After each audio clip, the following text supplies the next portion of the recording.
যে সংবিধানের ছত্রছায়ায় বাংলাদেশের রাষ্ট্র ব্যবস্থা, বাংলাদেশের পুলিশ বাহিনী, বাংলাদেশের নিরাপত্তা বাহিনী নিজের নাগরিককে গুম করতে পারে, খুন করতে পারে, ওই সংবিধানের আমাদের দরকার নেই। আমাদের নতুন সংবিধান প্রয়োজন। প্রায় 1 বছর হয়ে যাচ্ছে, এখন পর্যন্ত বিচার কার্যে আশাজনক অগ্রগতি হয় না, এবং এটা বারবার শহীদ পরিবারদের কাছ থেকে শুনতে হচ্ছে। আমরা যতভাবে বলা প্রয়োজন সম্ভব বারবার বলছি যে আমাদের এই বিচার কার্য সম্পন্ন করতেই হবে, এবং বিচার কার্য সম্পন্নের জন্য বিচার ব্যবস্থায় সংস্কার যা প্রয়োজন সেগুলোও করতে হবে।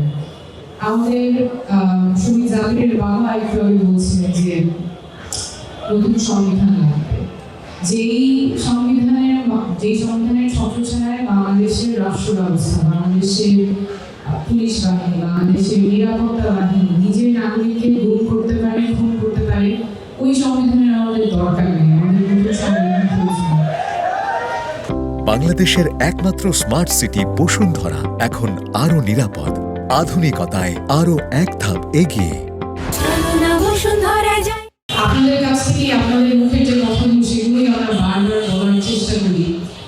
এটা জানেন বাবা বলছেন ছোট্ট ছেলে যাবে, ও বলছিল যে পুলিশ কেন এমন করছে। তো যেই পুলিশ বাহিনী, যেই নিরাপত্তা বাহিনী যে কারণেই হোক নিজের নাগরিকের উপর এরকম নিষ্কাশন চালাতে পারে, গুলি চালাতে পারে, সেই পুলিশ বাহিনী তো আর নতুন বাংলাদেশে থাকতে পারে না। সেটা সংস্কার তো প্রয়োজন, কিন্তু পুলিশের সংস্কার কত দূর হয়েছে?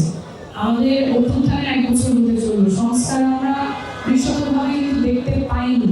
আমাদের বিচার ব্যবস্থার সংস্কার প্রয়োজন, পুলিশের সংস্কার প্রয়োজন, আমাদের প্রশাসনের সংস্কার প্রয়োজন।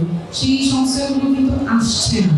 যতবারই আমরা আপনাদের সাথে কথা বলি, আসলে যে পরিবর্তনের আশায় শহীদরা রক্ত দিয়েছেন, আমাদের আহতরা গুলির ভয় না করে মাঠে নেমে গিয়েছেন, সেই সংস্কারগুলো আসলে না হলে বা জাতি বারবার প্রতারিত হবে, এটা আসলে আমরা আর মেনে নিব না। আমাদের বিচার হতেই হবে, রাষ্ট্রের সংস্কার হতেই হবে, এবং নতুন সংবিধানও হতেই হবে। কারণ আমাদের তরুণরা আমাদের পথ দেখিয়ে গিয়েছে, ওই পথে আমাদের যেতেই হবে। আপনারা তো অনেকেই দেখেছেন যে একটা ছবি, বাবু মশাই জিন্দগি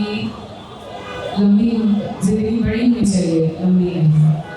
ওর জীবনটা আসলেই লম্বা ছিল না, কিন্তু অনেক বড় ছিল। ওই বড় জীবনের ভারটা এখন আমাদের সবার বই নিয়ে যেতে হবে। ওর কথা রেখেছিল, ওর জীবনটাও দিয়ে গিয়েছে যাতে রাষ্ট্রের কল্যাণ হয়। তার ভাইয়ের হত্যার সে প্রতিবাদ করেছে।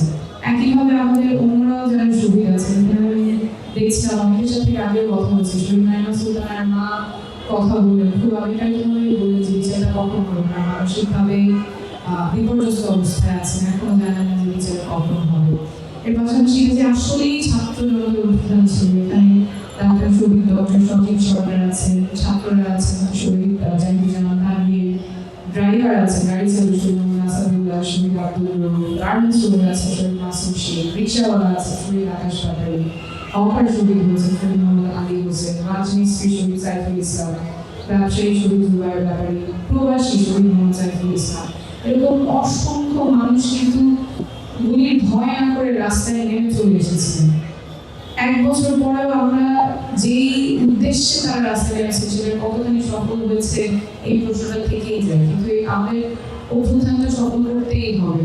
অভ্যুত্থানের একটা ধাপ আমরা পার করে দিচ্ছি, কিন্তু রাষ্ট্র গড়া, যেখানে আবার জুলাই আগস্টের মতো হবে না, যেখানে আবার জামিনের বলতে হবে না, আমার ভাইকে কেন গুলি করলো, আমি যাবো, আমি রাস্তায় নামবো, ওই বাংলাদেশে আমরা ফেরত যেতে চাই না। সেই জন্য যা যা পরিবর্তন প্রয়োজন, যা যা সংস্কার প্রয়োজন, সবকিছু আমাদের করতেই হবে, করেই ছাড়বো।